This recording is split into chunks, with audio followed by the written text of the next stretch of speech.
Are we alone in the universe? This is a question man has been asking since the dawn of time. Are there gods in the heaven? Are there monsters in the forest? Are there little green men living on Mars? Of course, what modern science tells us about our own evolution as a species suggests that the answer to the question, we are alone, is certainly no. To think that man alone is the only living creature to evolve intelligence advanced enough to form civilizations and think creatively is not only arrogant but almost statistically impossible. If that's true, the question then becomes not if we'll ever discover others, but when. In the crossbow flying fortress, the General, Dalton, and Michi are now perplexed at the giant humanoid lizard man that they now have hooked up in a containment testing tank. They all try to make sense of the lab results. It has an identical signature reading to Michi's Black Blossom suit, so the General rightfully wonders if Michi is a reptilian herself. Michi assures him that she isn't, but when they ask her how she even got the suit in the first place, her answer is simply, I don't know, I found it. Now the General has even more questions, especially since he is talking to a girl wielding the most advanced piece of hardware on the planet, which makes her capable of fighting dozens of his highly trained soldiers without an issue, while said suit holds the same energy signature they are receiving from the captured humanoid lizard man. And this girl simply says she found it. The General is right to demand answers, in my opinion. Dalton tries to provide some clarity based on the test results that pretty much are pointing to the conclusion that what they have captured is most likely a sentient extraterrestrial being. But during his report, another soldier radios into the General that they are picking up another energy signature similar to the one they got from both Michi and the lizard man thingy. Back in Hawaii, the guy who she saved from those muggers before running off to stop the bank heist from issue 1 finds his way to her apartment to give Michi back her ID card and the rest of her stuff she left behind on that day. But Michi, as we know, is in a flying government fortress dealing with an extraterrestrial threat. So Michi's roommate collects her stuff and he also leaves a special note for her. The Crossbow Fortress now hovers over Williamsburg, Virginia, where the energy signature they were following is turning into a giant green portal. A portal that brings back memories to Michi of the day she found her suit in an alleyway. An editor note explains this circular trinket expands into the Black Blossom suit. It's what she currently uses as a hair tie when she is in her civilian identity. Out of the portal emerges this thing. My brain is firing blanks on what to call it, so we'll just call it this thing. With this thing saying at last, Earth. Michi eagerly races to go check it out, but the General orders her to stand down, stating he will send his men instead. However, on the field, none other than the faceless silver-faced man and his squad of guards arrive. His name is actually Alistair Morgan and this thing is Monarch. But to me personally, I think my names for them had a better ring to it. Alistair welcomes Monarch to Earth on behalf of the Ascension, stating it's a pleasure to meet face to face. The welcome party is however interrupted by Michi, who also introduces herself. To her surprise, Alistair knows fully well of who she is.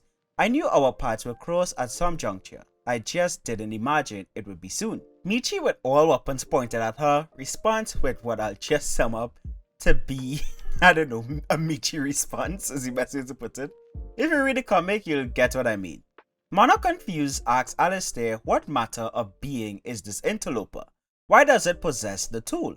Alistair replies, an unexpected result from our experiments. Michi asks, what did you say? Monarch then asks Alistair, then you wouldn't mind if I maim it? And Alistair responds, by all means keep her alive.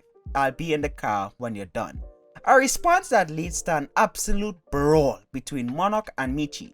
Michi throughout the fight is able to strike him a blow that makes him bleed, but Monarch retaliates by pelting her through the air to the ground, severely weakening her, of course, to the point she can't stand up. The General, witnessing it all, commands his men to open fire.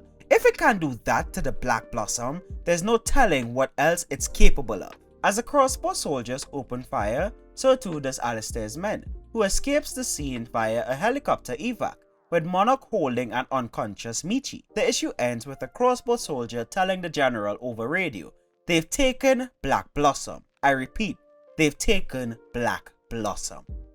So that's Black Blossom issue 3, and without sticking, let's immediately put it on our Christian fiction judgment scale. But just as I did with issues 1 and will be doing with issues 1 to 6, we will be taking out our signature theological basis category, since there really wasn't any Christian theme to assess once more. So starting with the story, I'll give it a 3.5 out of 5. I love the way it advanced the story of the Black Blossom, and I'm excited for what comes next. But the dialogue for me in this issue just didn't hit the way it did in issue 2, which I liked a lot. Michi's whole interruption speech felt quite meh and campy to me. That entire text bubble was the first time I felt that way while reading the series, as well as with Dalton's report of the lizard thing potentially being an alien.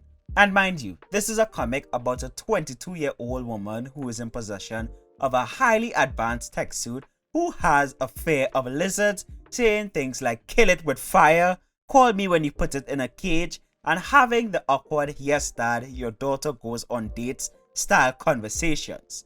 Those had like this flair to those dialogues that when I read them made me smile and even chuckle, but this issue was just lacking that in my opinion. At least that's the best way to put it. I hope that made sense. When it comes to artwork and creativity, I'll actually give it a 5. Though on our objective art scale when comparing comic to comic that we cover on this channel, this is a 3.5 on that scale. This issue did the extraterrestrial concept quite well in my opinion, especially the Monarch and Alistair meetup. As I stated in our issue 1 review, the Black Blossom to me is just a good old young adult superhero comic that plays on all the classic tropes we have come to know and love. To me, there's nothing wrong with that, especially when it adds its own flair to it. And the Black Blossom does just that. Plus, my man Alistair is rather dapper. It would be a crime to not consider that suit in this issue score. Some people might have issue with that, but like, Alistair's concept, his little like design for me is a solid 3 all by itself. So for the final category on my enjoyment and recommendation score is a 4 out of 5. I love the cliffhanger, I liked how they advanced the story, dialogue didn't nail it on the head like it did in the last issue for me, so it's just a 4 out of 5. So overall, Black Blossom issue 3 gets a 4.2 out of 5 from the explanation. Link to purchase the comic will be in the description below. If you enjoyed the video, then why not consider leaving a like on it and subscribing for more reviews and coverage of comics made by professing believers. If you enjoyed the video to the point you want to check out another one of our videos on the channel, then be sure to click the card at the top right hand corner of your screen to check out our other The Black Blossom reviews, or click the card to check out our Christian spiritual warfare action RPG made in Fortnite named Fight the Good Fight.